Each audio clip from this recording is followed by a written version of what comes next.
Hey everyone, you're listening to episode 56 of the Finish Line podcast, where we discuss the intersection of faith, generosity, and personal finance. Today we have Mark and Sharon Taylor with us to share their incredible story of generosity.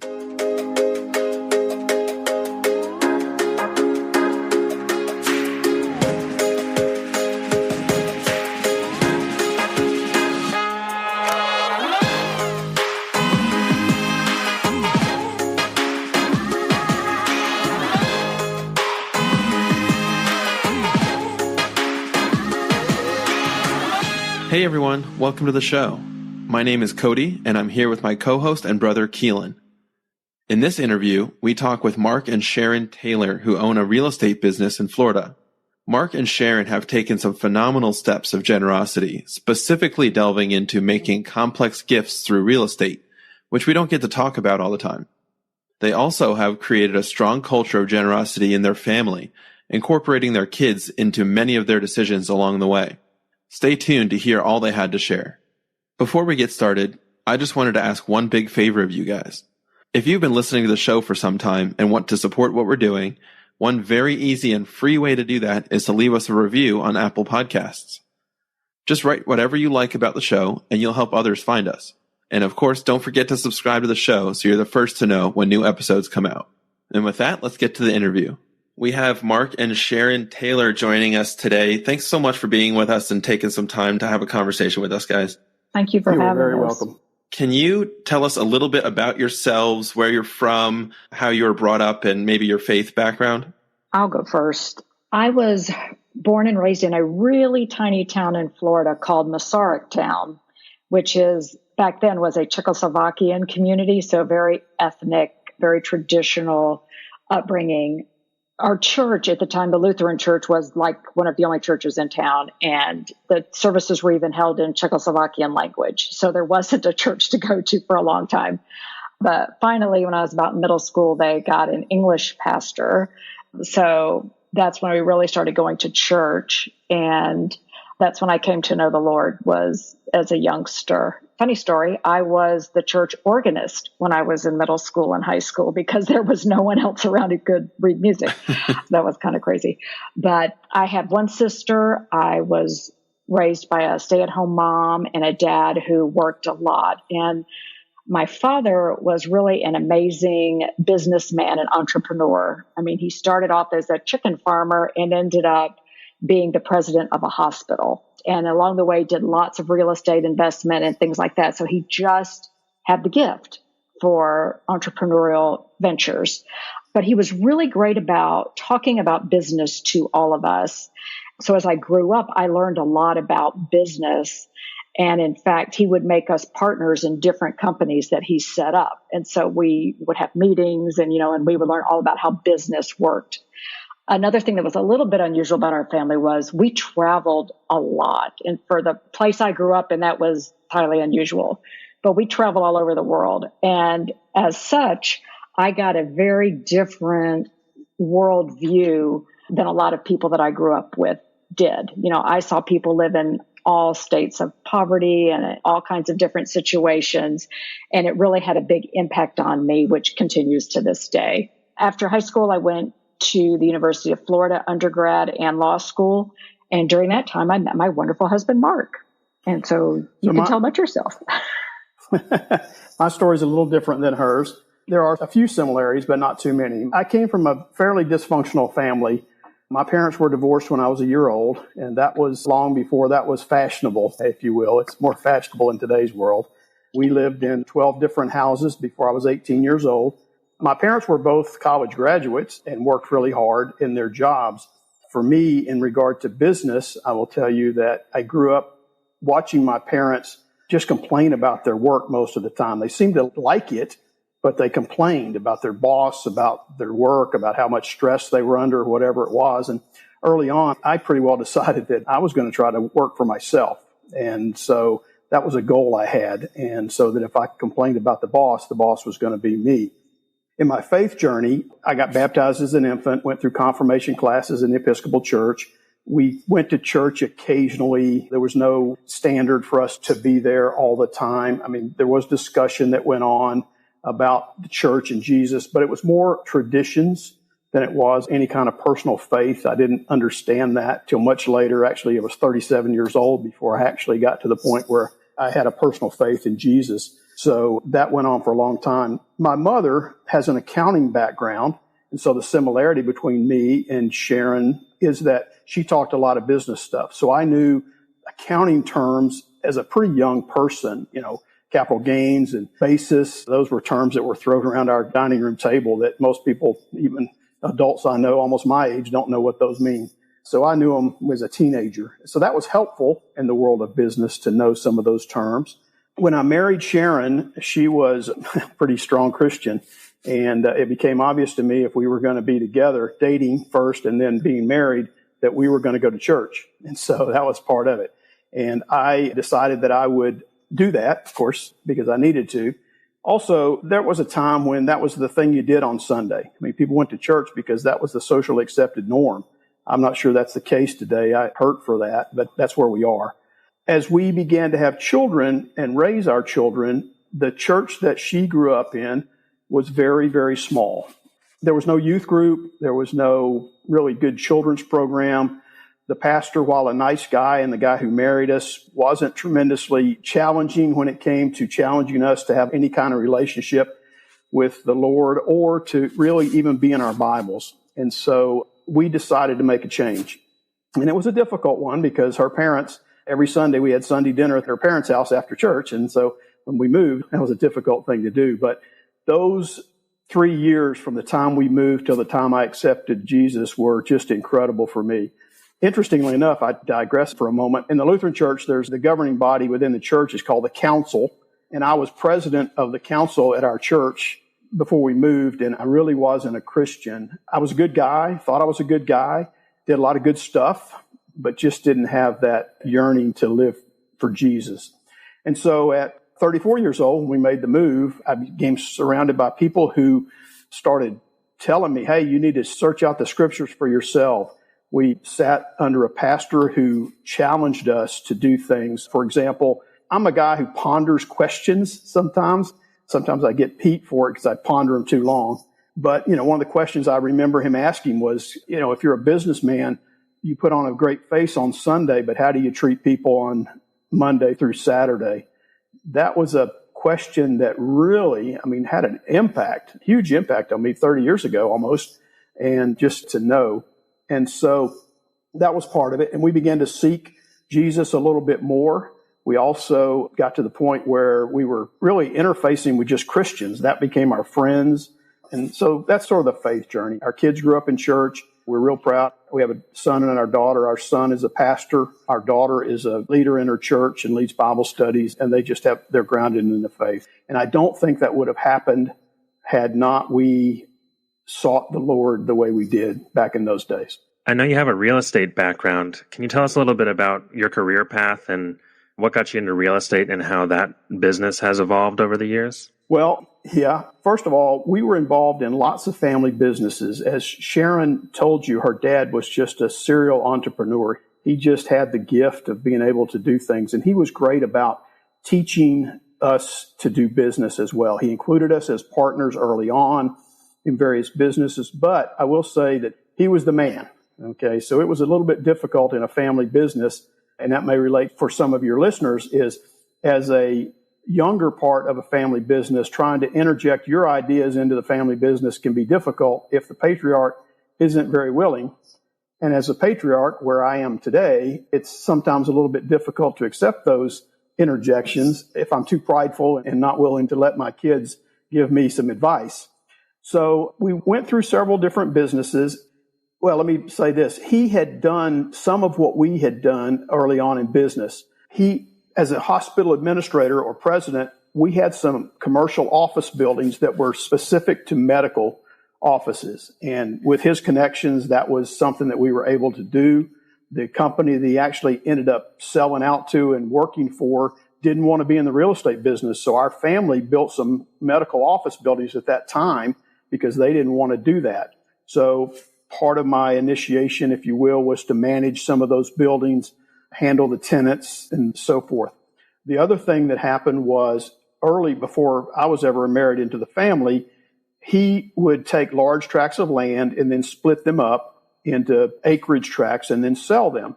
He wasn't doing that at the time, but in the early 1990s, I saw an opportunity to do that in our community, and I came to him and wanted to do it with some of the family property that we had.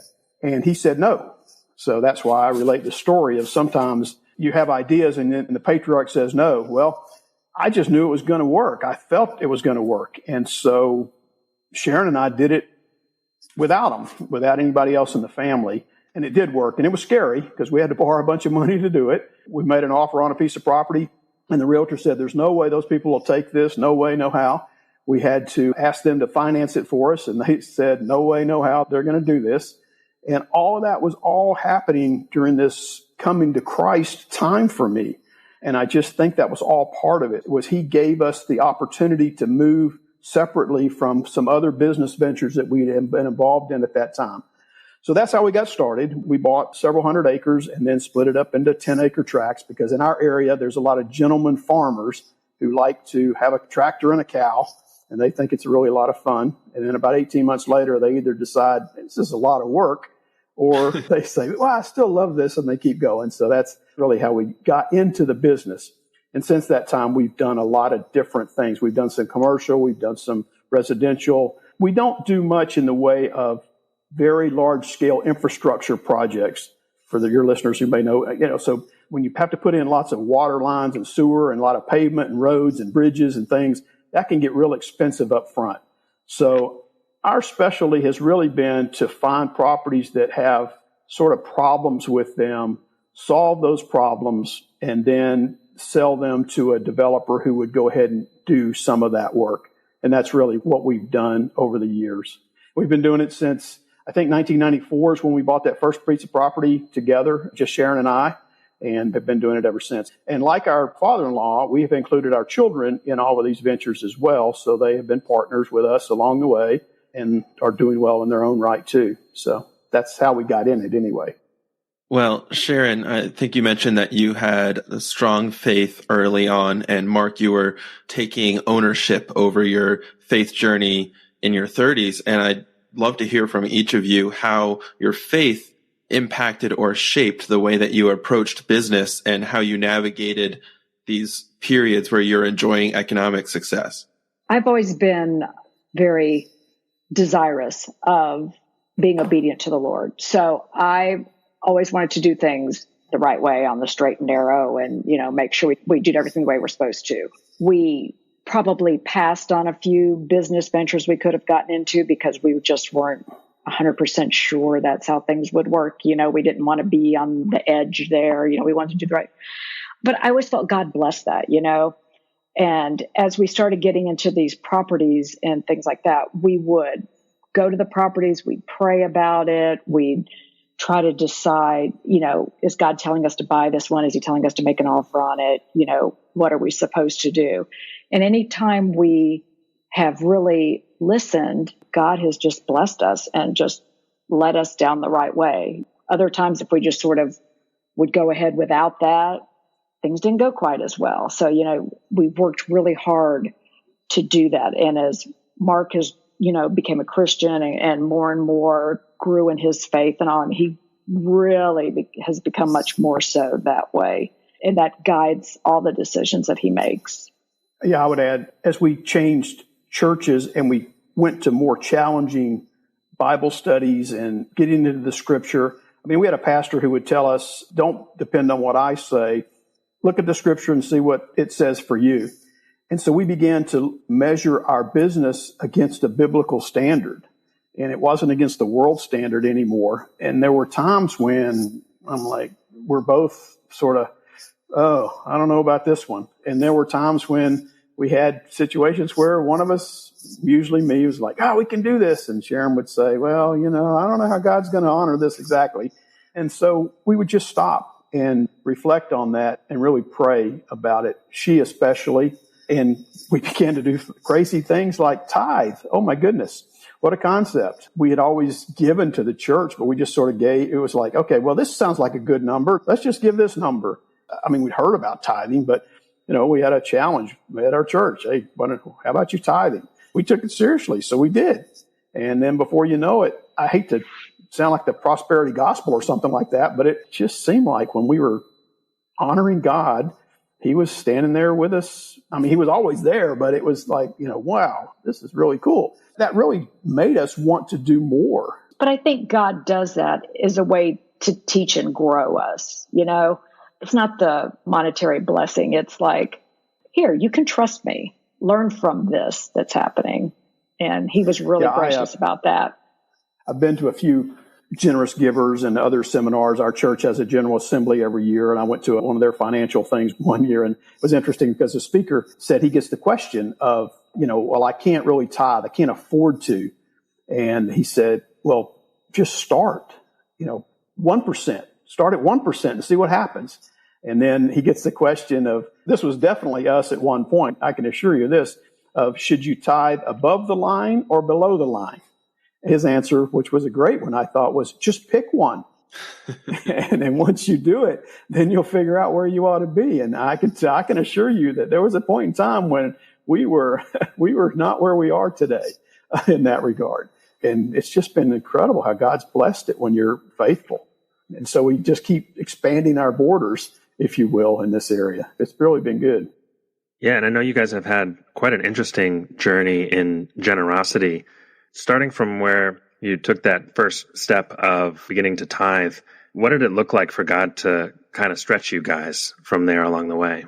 Let me back up just a little bit and tell you that. So as a teenager, because of my sort of dysfunctional background, if you will, with a family, I met some guys, and I was involved with Kiwanis, which is a worldwide service organization. And I met some men when I was 15, 16 years old, and they introduced me to service. And it was so fun to help other people. I never knew that. And I know people today that haven't learned it yet. You get so much more out of giving than you do out of getting. And I think that was part of the journey as well. We didn't have a lot of money growing up. Sharon came from a background that had some money, but if you had seen their home, you'd have never known it. They didn't flash. They were very frugal in the way they lived. And so money in our marriage was never that really important to us. It wasn't the thing that drove us to everything that we did. And I think that's an important piece for our background. And we try to tell that to our children is while we have money, it's a great tool. It's a wonderful thing to have. But if that's what makes you who you are, boy, that's a tough one. And so again, going back to the biblical foundations that we looked at in the scripture, we found ourselves really making sure that that wasn't what motivated us to be generous. But that's sort of how we started. And then we tithed, and then we started looking for projects to give to. And then because it's interesting, so with the concept that you guys and the finish line deal with, our income goes way up or way down depending on the real estate market. I mean, there's times when we make nothing, really, zero. And then there's times when we make a lot of money.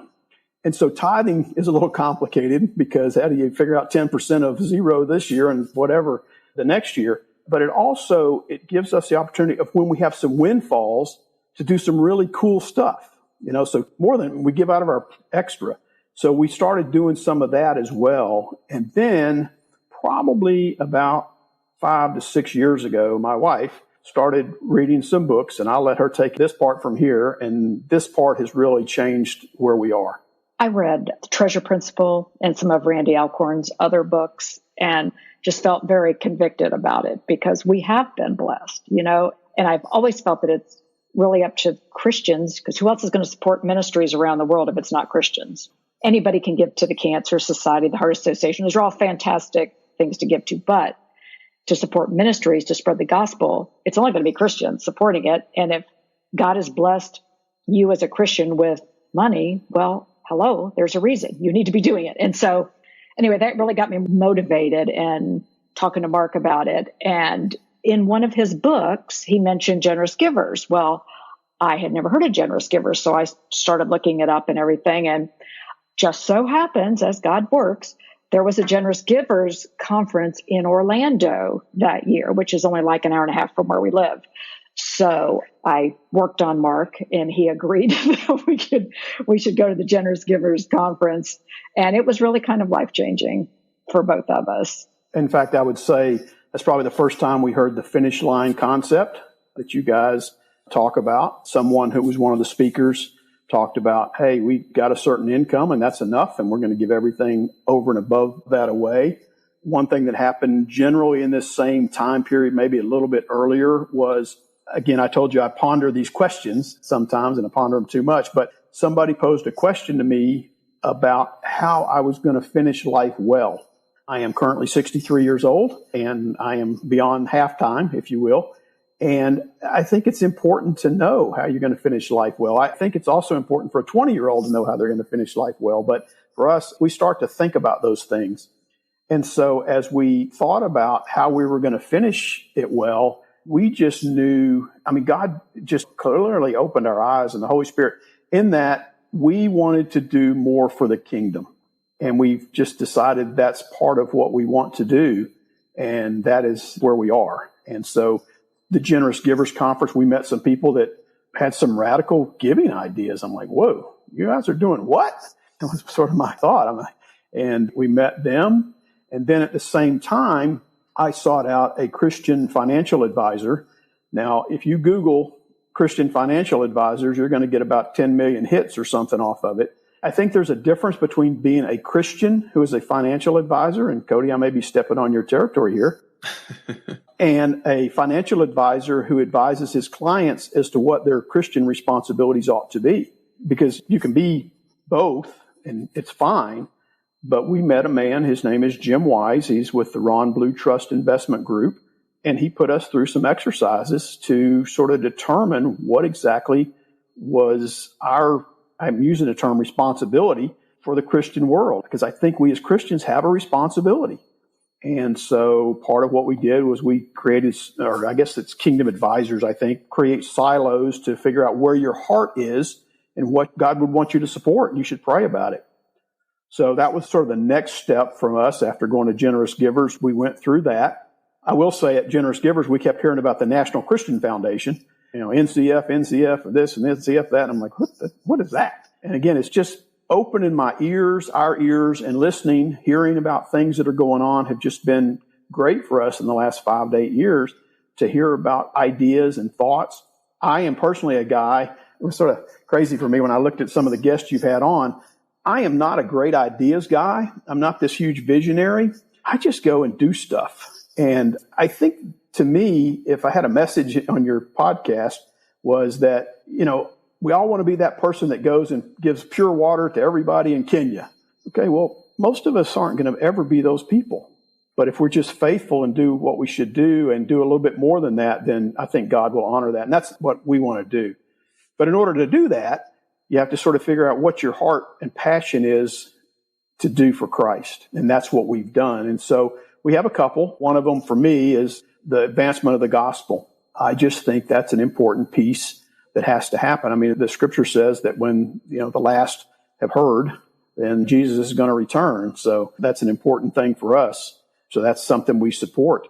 And by the way, to tie that in and digress for a minute, so we don't have a income finish line. We have an asset finish line. I would be embarrassed to say what our income that we spend, our annual spending is, but we looked at our assets and we decided we needed a certain amount of money to feel comfortable and assured that we were going to live our lives well. And we decided beyond that we were going to give the rest of it away. And we were going to put it in the kingdom. And part of that came from a discussion with our advisor, Jim Wise, who said, if you're a believer and you believe Jesus is coming back, which I think we would, and you had this huge storehouse of money that you should have put in the kingdom, what would he say? So that was one of those questions that Mark Taylor had to ponder for quite some time. I can't imagine he would be happy about it. I just don't think he would. And so we are trying to take out of our storehouse and support the kingdom a little bit more. The other thing in regard to this, our past was, as we told you, Sharon's dad was excellent and wonderful with us about providing for his two children. He has Sharon and her sister. And he did a great job with that. And so we learned that, and we did that for years and years. There came a point in time when we were working, and pretty much all we were doing was gaining money for our children. Jim talked to us about that, and we determined it almost became an idol for us. And I think a lot of Americans today, their whole goal in life is to make as much as they can, and when they die, give it to their kids. And I don't know that Jesus could be pleased with that either. Sharon said not too long ago, our kids have got enough. We should be putting it into the kingdom. So we are. That's part of our journey of generosity. We have now figured out that we ought to be giving more. We have a baseline of what we're going to give. Anything over and above that, we are specific in some of our giving as to specific areas of the gospel that we want to give to. So evangelism is one of them. We are very vitally interested in human trafficking, especially with women, and we really are interested in helping women in places that don't have incomes to help them financially set something up. So, for example, we funded something recently that will set up a workshop to train women on to create a vocation in Africa. That's the kind of thing we want to do. So that was a long dissertation, so I'm going to cut off. I think that message of creating awareness of what the Lord's placed on your heart to support in with whatever resources he's blessed you with, and then simply obediently doing what he's instructed you to do. I can really relate to that piece of just once you become aware, you just have to be obedient. And that is such a vital step that brings you into what the Lord is calling you into. And you can spend all day thinking and pondering and exploring, but you really have to take that first step for it to become a bigger part of your story as well. You mentioned this concept of a net worth finish line, which Keelan and I learned from the book God and Money by Greg Baumer and John Cortines. And that really broadened our understanding of different strategies that people can employ when trying to plan their own generosity. And Mark and Sharon, you have this, I'm sure, fluctuating net worth if you have assets wrapped up in real estate, and we've seen the market go way down. We've seen it go way up. And I'd love to hear if you're willing to share a little more about how you navigate and plan for generosity when there's so much uncertainty involved with picking a number or what's going to happen next year. So since we've deployed this strategy, which hasn't been that long, the market has overwhelmed us.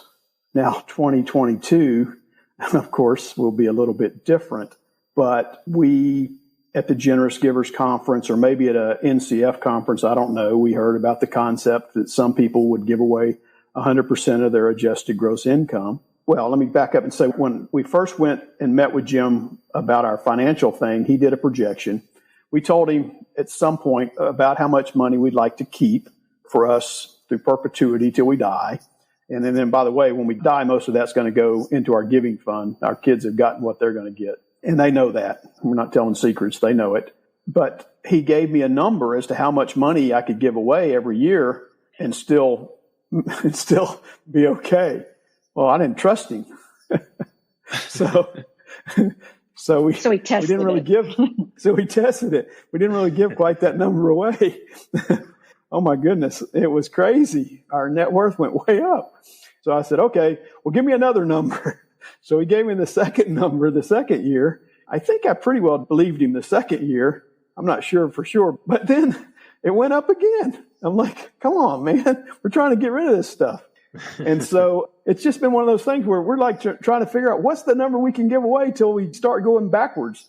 Well, I got to tell you, in 2022, we're probably going to find that number because the markets have not been that good to us. And we're pretty much sold out of our real estate. That's the way the real estate cycle works. We do well. This is sad to say, but we do well after a bust because that's when you buy real estate cheap. Okay. Well, right now there's no buying real estate, at least for our family. We're not in that business, and we're going to wait till the next bust before we get back in the buying business. But so I think 2022 is going to be a year where we're going to donate more than we're going to get. So that's sort of exciting if you want to know the truth about it, because we've been trying to do it for several years now. We haven't accomplished it. Probably tell from my voice, I'm sort of excited about that. That's going to be fun. So I guess that's the answer. It's not a really good answer, But that's the answer. We just go and we test it. We try it. We see what happens. And when we get really uncomfortable, then maybe we'll study about that. That is the real advantage of the asset finish line, is that we've still got a cushion there. If it goes way down, and we may not have as big a cushion as we thought we'd have, but we still have a cushion. I think that's actually a really good point about testing it, because I think it's really easy, especially when we're talking about levels of generosity that are a big stretch for anybody, wherever along the stage they are, taking that next big step. It can be overwhelming to think about at times, and it's really easy to get into like an analysis paralysis kind of situation where you just don't end up ever taking a step. And so, just kind of jumping in and testing things like you're saying and seeing what God might do. The first number that Jim gave us was almost 3 times as much as we'd ever given away. Mm-hmm. So that was really, for me to look at that number and say, what? That was really hard. And I didn't trust it. I knew the numbers. I've done the financial analysis. And Cody, I know you're a financial planner, so you do that stuff and you can do the projections. And I'm sure most of your clients are always afraid to run out, whatever it is. And so that was one of it. But literally, it was almost 3 times what we'd ever given away. And it was a little bit scary.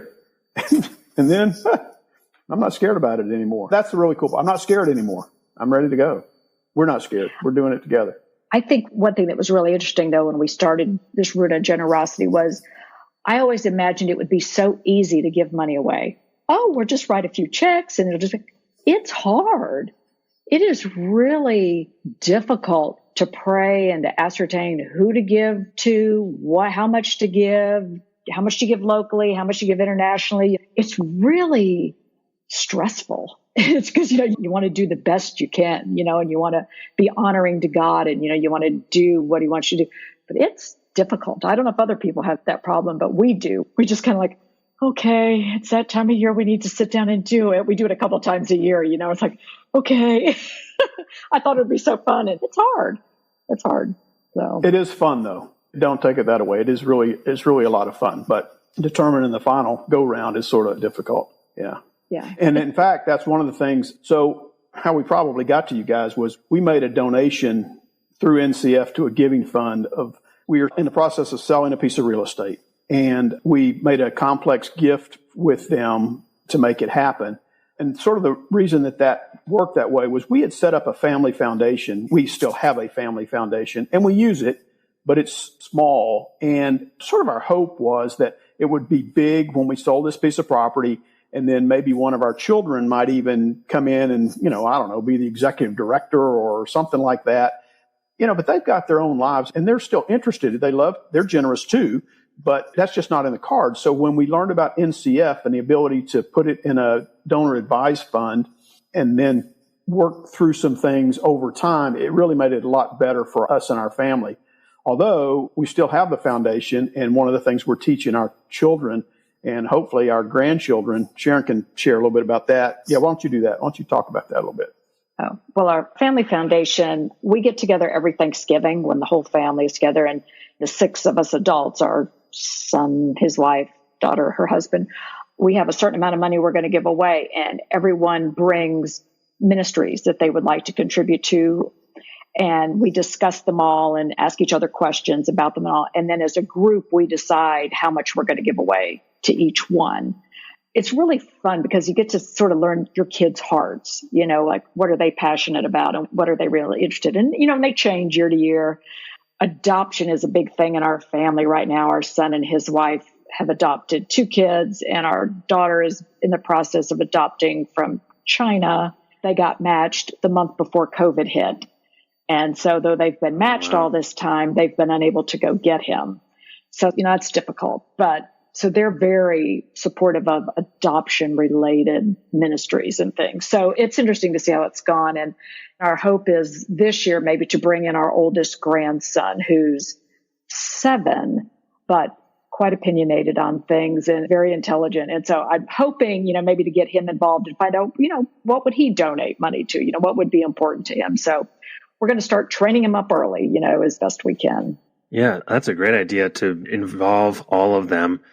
And I'm curious what you guys have learned along the way. It sounds like you guys have been kind of incorporating them to a lot of your family decisions for quite some time. What have you learned along the way of what is really helpful in teaching the concept of generosity and kind of stretching their hearts along the way? It's been interesting because our children, our son and our daughter, have seen us do that from early age. I mean, they just knew that if somebody needed some help in the community or whatever, we would help out. We were always, though, Matthew 6 givers is what I call it. You know, Matthew 6 says, don't let your left hand know what your right hand's doing, and as you give, as you help the needy. So we weren't big on letting people know that. And it's been a change in the last year or year and a half for us to even be on this podcast with you and tell our story, because we just think, well, we know for sure that the influence that listening to other people's stories has made on us. And we just hope that by telling our story, maybe we'll influence others along the way. So our children knew that we gave. They really never knew the numbers and those types of things, but they knew we gave. And as they graduated from college, began to start their lives, you know, that was just natural that they would be part of it. But then they both got married, and both of their spouses came from a different place. We love them dearly, but they just came from a different place, and their families didn't speak as much about business and money as our family has done for 3 generations now. And so it's taken a little bit of time to get that going. But I can tell you the Thanksgiving giving time has been a huge blessing for that. So now all of a sudden our in-laws and our children understand why it's important or can be important to have business and make money so that you can bless others with it, as opposed to blessing from your absolute, you know, last nickel. If you have surplus, I mean, it's a lot easier. Now, that may not be biblical because the widows might, I mean, we might supposed to be given the last 2 coins we're supposed to have. I don't know, but I can tell you to introduce someone to this, it's a lot easier if you start with a little bit of excess first, and then they get the idea that generosity is a big thing. And these days, we've been doing this for a while, and they're very excited about showing up with their ministries that they want to support. And you can just tell they've done research. They know, because the first couple of years, you know, we'd ask questions about what do they do or who are they or what, you know, now they tell you, they know who they are. They know who the people behind it is. They know what the impact's going to be. They're ready. So that's been pretty cool. Yeah. The other thing that's been interesting, which goes back to this big piece of property that we have that we're in the process of selling, the whole family owns it. The 4 of us own it. But we decided early on that we were going to give a large portion of it to the kingdom. And we're going to do it through NCF.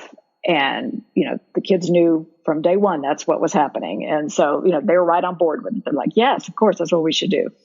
So that's what is in the process of happening. But while all that was going on, our son and daughter-in-law had been in the process of trying to adopt. And they went to one adoption agency shortly after they got married. And a few months down the line, the agency said, you know, you really haven't been married long enough. We're not going to proceed with your adoption. Well, they were devastated, as you can imagine, because they really felt God calling them to adopt. So then they waited a couple years. They went to a second agency, jumped through all the hoops and everything, got their home study, got approved, got ready to be matched. That agency, right before Thanksgiving, actually, a couple years ago, said, oh, by the way, we're going out of business. And they were just devastated yet again because they just knew God was telling them to adopt. So they were just distraught. They didn't know what to do. So during the same period, this land complex gift with NCF is progressing. And we ended up hiring our own attorney because it was such a complicated process to do. And our attorney is a man named Charlie Kramer out of Orlando, who we have still never met, but we only talked to him on the phone. But he helped us through the process because he and his family had gone through a process with NCF as well. So he knew a lot about it. But anyway, we've soon learned one of his partners was a big adoption attorney in the Orlando area. And our son, that's where he's a pastor, is in the Orlando area. And long story short, they had a consultation with Steve Price. Like within 3 weeks, they were already hooked up to a new agency. And literally 5 days after that, they got matched. And a couple months later, our grandson, Jalen, was born. Had we not gone through all of that, all those years with that property, getting involved with NCF, none of that would have happened. It was just such a story of God's faithfulness and his blessing to us.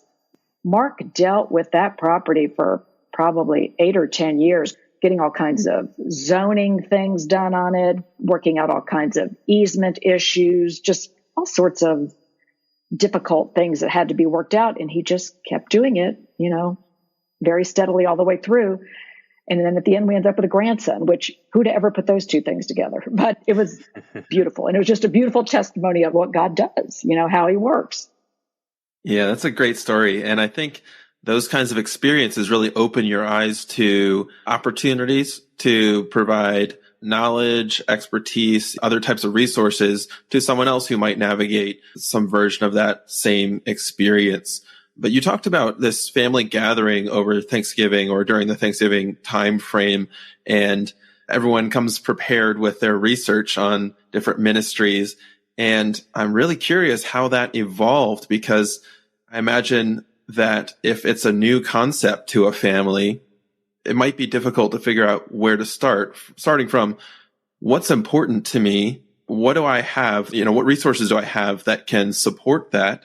And how do you give wisely toward supporting a specific cause? I'd love to hear how that progressed within your family.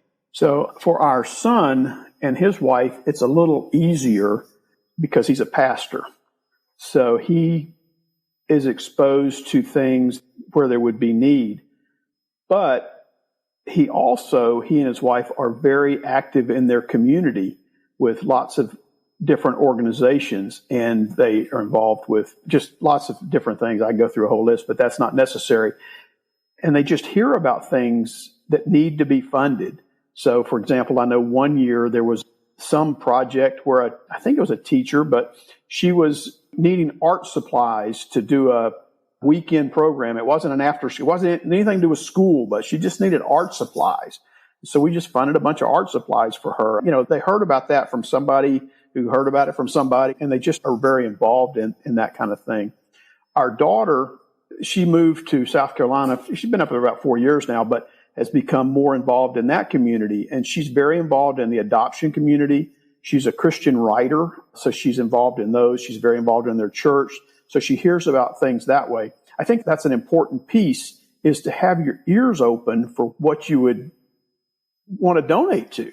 I mean, some people just seem like they go through life and don't even pay attention, but talk about Kiwanis sometimes. I'm still involved in Kiwanis, 35 years later. And we hear about the stuff in our community that needs doing. So by being involved in your community, be involved in your church, you hear about things that would need to be done. And again, because we had a limited amount of money in this giving time, the first couple of years, we had to figure out how to dole it out. So we had to, which charity has the most priority in this to give this out. So we can't just give it all out to everybody because we didn't have enough at the time. We have more now, and so we give out more than we used to. But that was part of it. So our kids learned if they were going to come and sit in our living room and fight for their charity, they needed to come backed up with information about why their charity was more important than somebody else's charity. I mean, it's not real competitive, but it was a little bit of a competition. Yeah. Yeah. And I think a healthy competition. I mean, we all end up having to make those same kind of decision points in, whatever we're exposed to, even if there isn't a group of people that you're working together with to try to give. And so I think that's great practice and building great habits to just go through that process over and over. And it really is kind of a family building unity kind of event, because you get to see what the other person cares about. And even that may not be your passion, you can see it in the other person's face, and so you want to support it, so we've never turned anybody's ideas down because we want to do what they want to do. So yeah, it's been good to know a little bit more about each other's heart. Yeah, absolutely. I wanted to come back for a minute to the property that you guys are in the process of giving away or have been for some time. And you mentioned working with NCF, working with an attorney. Maybe you can just walk us through in a little more detail what that process looks like to give away a large gift or a portion of it like that and what your goals were and how NCF helped you through that process. Yeah, and I might add to that question, what brought the idea of asset-based giving rather than giving cash out of a bank account, for example? Okay. Well, let me take the last question first. We've known about asset-based giving for quite some time. That's not new to us. We've given appreciated stock in the past because we know the advantages of that. It just seems the prudent thing to do. I would back this whole thing up and tell you a little bit about my father-in-law. His goal in life was to pay as few taxes as he could pay and pass as much on to his children as he could. That was really his goals. And so we learned at various times how you can keep taxes down. So with the complex gift from NCF, it was sort of the same thing. They did some scenarios for us. And by the way, we keep talking about giving the property away. What we actually did was we created a company whose sole asset was this real estate. And then we gave them part of the company as opposed to the real estate. I think you could do it the other way as well, but we just did it by setting up a company and gave them part of the company. So they did scenarios for us. It was purely a mathematical exercise, and there were three parts to it. The three columns basically were how much would the family get, how much taxes would we pay, and how much would charity get. And when you looked at those three numbers, by doing the complex gift, by giving the company assets away before we sold the property, then in every case, it came up that the family would get more, we would pay less taxes, and the charity would get more. And the only complication thing for us, and this was the complicated part for our family.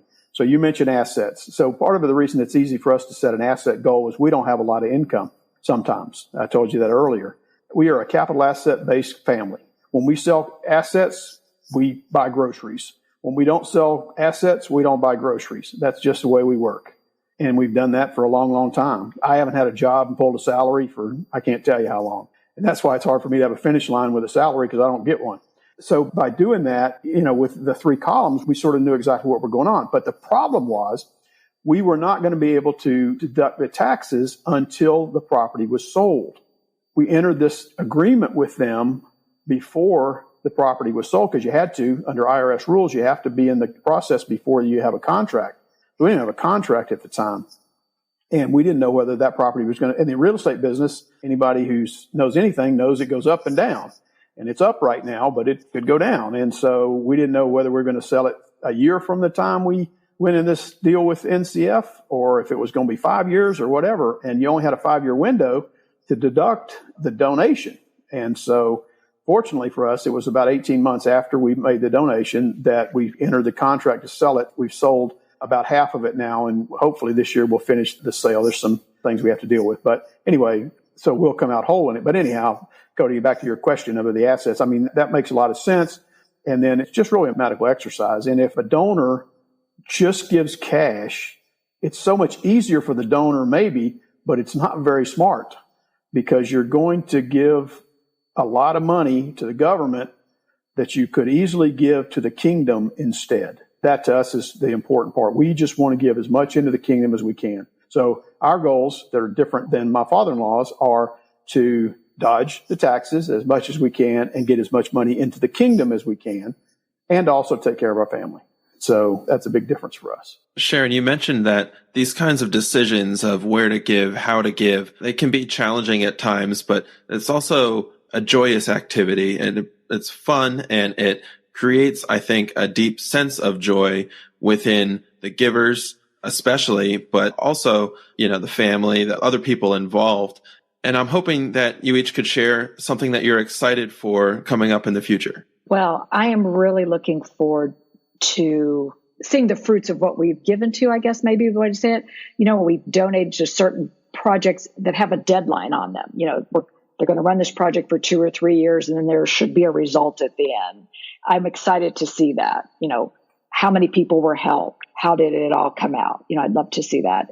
Personally, I'd also really love to, as we've said on and on, work with our family and get our grandkids involved in things like that and see what they end up giving to and how their lives, how they grow in this certain respect too. What about you, Mark? Well, for me, it's been interesting. The last several years has given me almost a renewed goal in life, if you will. So I don't know that I was ever going to retire, because in the real estate business, you can buy and sell property forever and ever and whatever it would be. But at that point, it was about, well, for what purpose? Well, now I have a purpose. And this, if you quote this out of context, it'd be sort of crazy, but I want to make as much money as I can possibly make and give it away to the kingdom as hard as I can give it away. So if you stop at the first half, you quote me, I'm no different than the world, but I want to take the money out of the world and put it in the kingdom. So it's given me a little bit of a purpose now, because this is a difficult time for us with the way our family operates in the real estate business, because we frankly have sold just about everything we've got in the real estate business because it's on the way up. That's what we do. So I sit around and rest for a little while till the market drops, and then we re-enter. And we've been through this cycle. This is the third time in my career I've been through this cycle. So I know how it works. And the question is, at 70 years old, do I want to jump back in? And the answer is absolutely, I want to jump back in, because now I know that I have a purpose for the money in which I will try to earn. And it's pretty cool for me. So that's what I see as my future. And that's going to be a lot of fun, just trying to figure out how to make it happen and then figure out where to give it to. Yeah, that's interesting you say that. We've talked before with the concept of a finish line. At first, it almost seems like it kind of disincentivizes you to work anymore, because you're like, oh, I've already reached what I need. Why would I continue to put in, more time and energy when I could, start to take the time off and relax? But then exactly what you're describing, I think, is the predictable course that many people seem to find, which is that once you start to actually see the fruit of all these seeds that you've planted from what you've been able to step into and be a part of, then that excitement makes you want to continue to work and to generate in order to be a part of more seeds and to see more fruit come. And it's just like a cycle that is really energy giving instead of energy taking, I think. And it seems like you guys have experienced that. That is exactly where we are. Well, this has been awesome. Before we get to the end of the episode, I did want to leave a minute for our manager's minute. We like to take a second at the end of every episode to try to leave our listeners with one practical action they can take in their role of managing God's wealth wisely. So, Mark and Sharon, do you have any suggestions for our listeners? We thank you for giving us this question in advance so we could think a little bit about it. Interestingly enough, the Holy Spirit has put the answer into this podcast at least twice that I've written down that we came up with. So I believe in taking a little bit of risk from time to time. In the business I'm in, you sort of have to do that. And I would say from Scripture, there's a couple scriptures that I would bring up to answer the question. In Numbers 13, the spies go into the land to spy out the land, and there were 12 of them. And I, from time to time, challenge people to tell me their names. And most people can't even give me 3 names. Most people can give me Caleb and Joshua, but they can't tell me one other name of the other 10. And that's because Caleb and Joshua, with God's help, were willing to take a risk. I think that's part of what my manager's minute would be.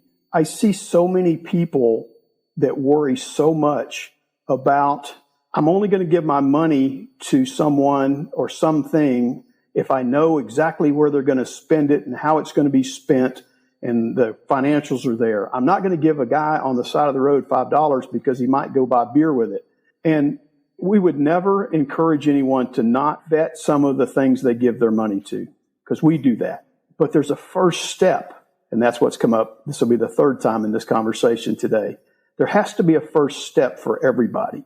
And if someone has never given or hasn't had the opportunity to give, the first step is just to give, and not worry about whether or not the person on the other end is using it well. Just understand that God is going to honor your obedience and your faithfulness to give the money. It has nothing to do with them.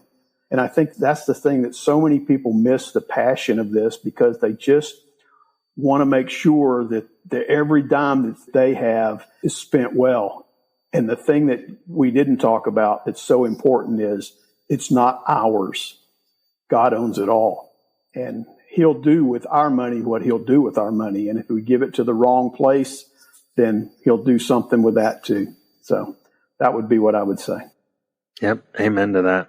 Well, Mark and Sharon, thank you so much for sharing your time with us and for sharing your story. God has been clearly at work in your family and in your business and in your hearts. And that's evident from everything that you've shared. So thank you for being with us today. Thank you guys for what you do. And you're making an impact. Hey, thanks so much for listening to the show, guys. If you have questions about setting a financial finish line, the Finish Line movement, or anything else you heard on the show today, we'd love to hear from you. And now I have a quick question for you.